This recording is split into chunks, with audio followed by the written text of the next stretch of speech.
भारत आज कृषि प्रधान देश बना हुआ है और भारत में कृषि प्रधान है।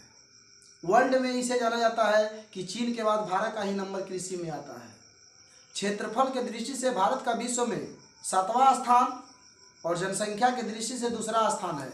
लेकिन अन्य देशों में औद्योगिक कंपनियां, रोजगार, व्यापार, बड़े बड़े औद्योगिक धंधे और भारत के 70 से 80% लोग कृषि पर निर्भर है। भारत में कृषि ज़्यादा होती है, जिसका मुख्य वजह आप समझते हैं, जिसका मुख्य वजह है यहाँ सदाबहानी नदी बहती है। यहाँ की नदियों के कारण भारत कृषि प्रधान देश है। कृषि प्रधान देश होने का मुख्य वजह है यहाँ की नदियाँ। तो सवाल ये आता है कि भारत के नदियों को कितने भागों में बांटा गया है। भारत की नदियों को मुख्यतः 2 भागों में बांटा गया है। भारत की नदी को 2 भागों में बांटा गया है, एक हिमालयी नदी और एक प्रायद्वीपीय नदी। तो सवाल यह है कि हिमालयी नदी और प्रायद्वीपीय नदी क्या है। तो जो नदी हिमालय पर्वत से निकलती हैं उन सभी नदी को हिमालयी नदी कहते हैं, और जो नदी दक्षिण भारत की ओर बहती हैं उन सभी नदी को प्रायद्वीपीय नदी कहते हैं। जो हिमालयी नदी होती है वो बर्फीली होती हैं, उनमें सालों भर पानी रहता है, और जो प्रायद्वीपीय नदी होती हैं वो मौसमी होती हैं। मौसम बरसात के दिनों में पानी तो भरा रहता है, लेकिन बरसात के बाद में वो नदी क्या करती हैं, सूख जाती हैं। हिमालयी नदी के उदाहरण हैं सिंधु, गंगा, ब्रह्मपुत्रा, चिनाब, झेलम, रावी, कोसी, गंडक, घाघरा इत्यादि नदियां और बहुत नदियां हैं। और प्रायद्वीपीय नदियों के उदाहरण हैं गोदावरी, कृष्णा, कावेरी, सोन, नर्मदा और ताप्ती। तो हमारी जो भारत की नदियां हैं उनके 2 भागों में बांटा गया है, एक हिमालयी नदी और एक प्रायद्वीपीय नदी। तो जो नदी हिमालय पर्वत से निकलती है उसे हिमालयी नदी कहती हैं। जो सदाबहानी होती हैं, बर्फ ग्लेशियर से निकलती हैं, इनमें सालों भर पानी भरा रहता है। और जो नदी दक्षिण दिशा की ओर बहती हैं उसे हम प्रायद्वीपीय नदी कहते हैं। और इस नदी बरसाती होती हैं, बरसात के दिनों में तो इसमें पानी भरा रहता है, और बरसात समाप्त होने पर ये नदी सूख जाती है। कुछ इंपॉर्टेंट नदी के बारे में हम जिक्र करेंगे। एक सिंधु नदी को नाम सुने होंगे कि 1960 में सिंधु जल समझौता हुआ था। यह तिब्बत की नदी है जो हिमालय पर्वत के मानसरोवर झील से निकलती है, और मानसरोवर झील से निकलकर इसकी लंबाई 3180 किलोमीटर है। यह नदी तिब्बत के मानसरोवर झील से निकलकर जम्मू कश्मीर में प्रवेश करके पाकिस्तान को होते हुए जाकर अरब सागर में गिर जाती है। जब यह नदी निकली तो उस समय 1960 में भारत के तत्कालीन प्रधानमंत्री पंडित जवाहरलाल नेहरू और पाकिस्तान के प्रधानमंत्री के बीच समझौता हुआ, और समझौता में यह बताया गया कि उस सिंधु नदी का 80% जल पाकिस्तान उपयोग करेगा और 20% जल भारत उपयोग करेगा। तो हम ही बताएं कि जो सिंधु नदी है उसका उद्गम स्थल मानसरोवर झील तिब्बत में, इसकी लंबाई 3180 किलोमीटर, यह जम्मू कश्मीर को पार करते हुए पाकिस्तान को होते हुए जाकर अरब सागर में गिर जाती है। और सिंधु नदी की कुछ सहायक नदी हैं चिनाब, झेलम, रावी, सतलज। ये नदी भारत की ओर बहती हैं। दूसर की इंपोर्टेंट हिमालयी नदी में आती है, सिंधु नदी हिमालयी नदी है।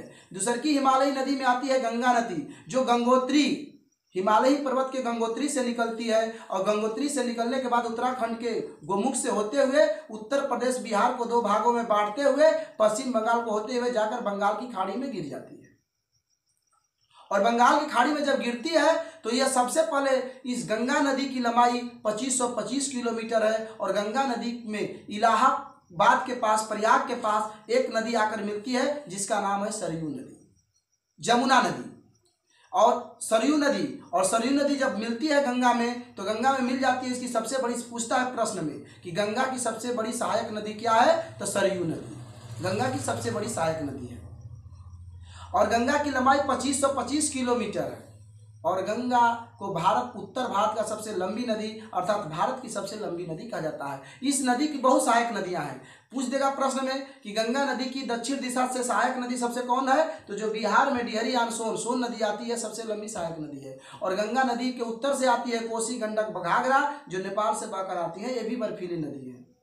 तीसरकी नदी आती है ब्रह्मपुत्रा नदी, यह भी मानसरोवर झील से निकलती है, तिब्बत को होते हुए अरुणाचल प्रदेश में प्रवेश करके असम को 2 भागों में बांटते हुए आकर बंगाल की खाड़ी में गिर जाती है। इस नदी की लंबाई टोटल 2900 किलोमीटर है, लेकिन भारत में यह नदी 915 किलोमीटर प्रवाहित होती है। इसीलिए सबसे लंबी नदी गंगा को माना जाता है, ताकि गंगा नदी भारत में 2525 किलोमीटर बहती है और ब्रह्मपुत्रा नदी भारत में 915 किलोमीटर बहती है। ब्रह्मपुत्रा नदी की लंबाई है 2900, एक ही अन्य देशों में बहती है। भारत की सबसे चौड़ी नदी का बात किया जाए तो ब्रह्मपुत्रा है, और सबसे लंबी नदी का बात किया जाए तो गंगा है। सवाल ये आता है कि जब गंगा नदी भारत को पार करके बांग्लादेश में जाती है तो गंगा का नाम पद्मा हो जाता है, गंगा का नाम पद्मा में बदल जाती है गंगा नदी। और दूसरा बात, जब ब्रह्मपुत्रा नदी जहां से निकलती है वहां पर तिब्बत में इसे सांगपो के नाम से जाना जाता है, और जब भारत में प्रवेश करती है तो ब्रह्मपुत्रा नदी के नाम से जाना जाता है। और यही ब्रह्मपुत्रा नदी जब बांग्लादेश में जाती है तो इसका नाम जमुना हो जाता है। गंगा नदी का 3 नाम होता है, 2 नाम होता है, गंगा और पद्मा, और ब्रह्मपुत्रा नदी का 3 नाम होता है, सांगपो, ब्रह्मपुत्रा और जमुना। और जहां पर गंगा नदी और ब्रह्मपुत्रा नदी मिलती है वहां पर एक संगम का निर्माण होता है, जिस नदी का नाम पड़ता है मेघना नदी, और वहां पर एक बहुत बड़ा डेल्टा का निर्माण होता है जिसका नाम है सुंदरबन डेल्टा। यह सब प्रायद्वीपीय नदी नहीं, यह सब हिमालयी नदी थी। हिमालयी नदी यानी बर्फीली नदी, इस नदी में सदाबहानी नदी होती है। तो अब आता है सवाल कि प्रायद्वीपीय नदी क्या है। प्रायद्वीपीय नदी अमरकंटक एक पहाड़ी है छत्तीसगढ़ के पास, और अमरकंटक पहाड़ी से 3 नदी मुख्यतः निकलती हैं। एक नदी नर्मदा, और दूसरी नदी महानदी, और तीसरी नदी सोन नदी उत्तर की ओर प्रवाहित होती है, नर्मदा नदी पश्चिम की ओर प्रवाहित होती है, और जो महानदी होता है वह दक्षिण की ओर प्रवाहित होती है।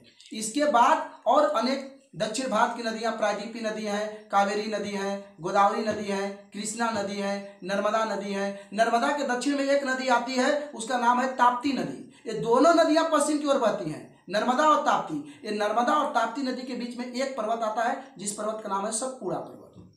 तो आज हम मौखिक कुछ नदी के बारे में आपको चर्चा किए, और इसका अगले वीडियो में हम मैप पर इसका नक्शा बनाकर और बताएंगे कि कौन नदी कहाँ से निकलती है, कैसे निकलती है। एक चीज बताएंगे, आप जान लीजिएगा नोट में, कि पश्चिम बंगाल की सबसे लंबी नदी दामोदर, और बिहार का शोक से जाने वाली नदी का नाम है कोसी नदी।